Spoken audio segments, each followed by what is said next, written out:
Rona Ambrose, first of all, congratulations for your bill coming forward again, this time as a government bill.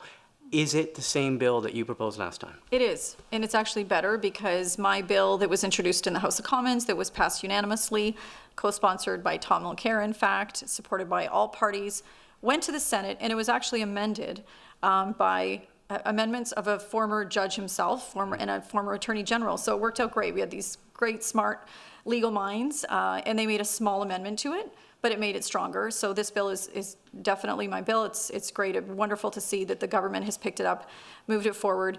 It was in the election platform of Andrew Scheer, Justin Trudeau, Jagmeet Singh. So I always felt like no matter who wins the election, hopefully we'll see this happen, and we have. For those who aren't familiar or may have forgotten what was in the bill, give us the main elements of it. Sure. So it's very simple. It mandates sexual assault law training for judges.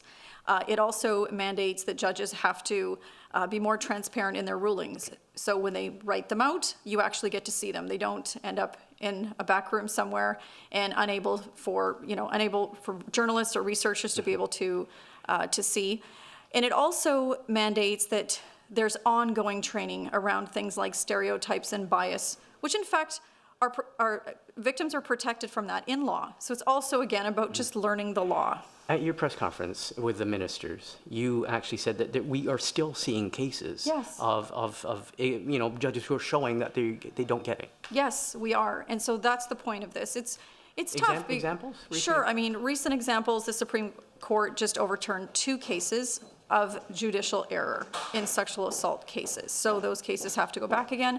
And just imagine that the most senior people in our justice system should know the law inside and out. They're presiding over sexual assault cases, some of the most complex cases in the criminal justice system, and they don't know the law. And they make errors on things as clear as consent. If you don't know the law, the issues around consent in sexual assault law, you shouldn't be presiding over a sexual assault case. And this is what's happened twice. It's gone to the Supreme Court and overturned, and 4 times at the appeal court, at the Alberta level, at the Alberta Court of Appeal. So we see it happening. Look, at the end of the day, researchers, academics, advocates will tell you that Kim Campbell said it herself, a former attorney general.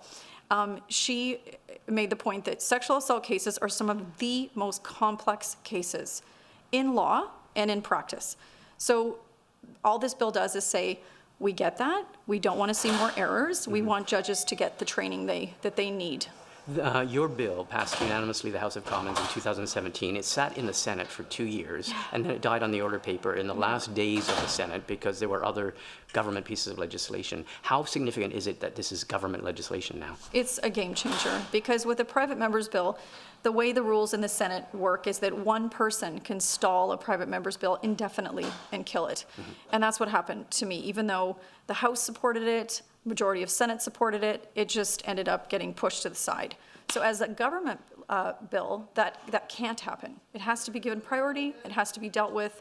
We already know that the Senate was prepared to pass it after they amended it, so my hope is that it'll get through quickly and with support of both houses. Now, I can't speak to you without speaking about your decision not to run for the federal Conservative leadership, and obviously there's still a lot of people who would have liked to have seen you run. I want to ask you, though, as you look at the race and not being in it, but you presided over a party where you presided over changes to the Conservative Party. There are changes in direction or in decisions, like accepting to take part in the missing and murdered Indigenous women's inquiry, and the change of the party in same-sex marriage, and accepting and changing the party constitution.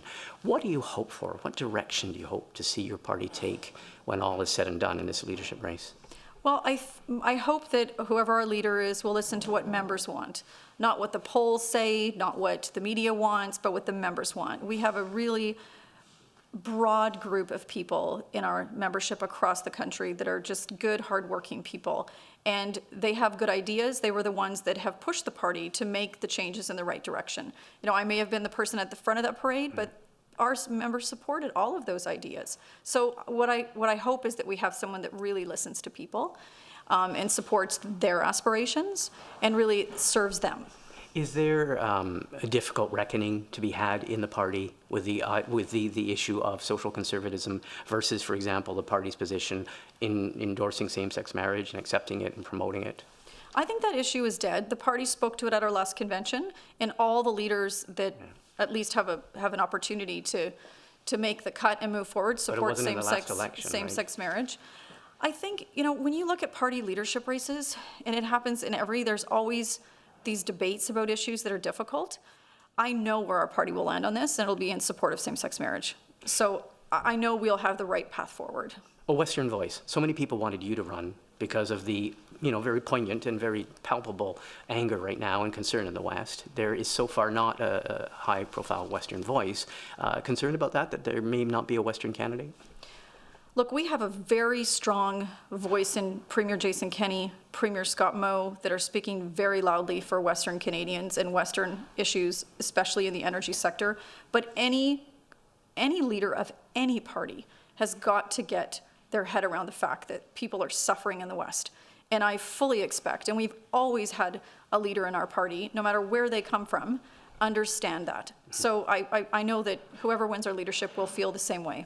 Are you reaching out to millennials? I know there was a sort of a survey, and a lot of younger Conservatives have spoken up in terms of some of the social issues and some of the other issues.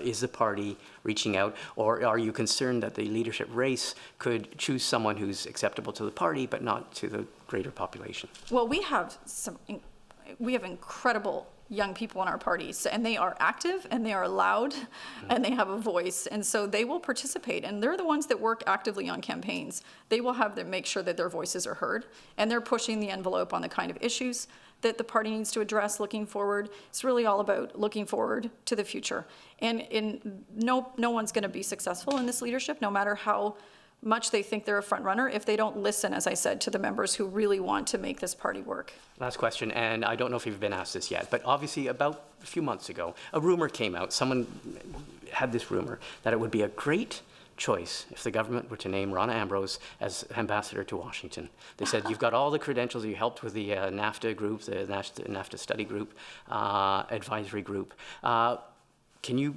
clarify on that? That Sure. rumor continues to swirl around. Yes, happy to clarify that it's a compliment, but I've never been asked. But yes, I did read about that. Would you be interested?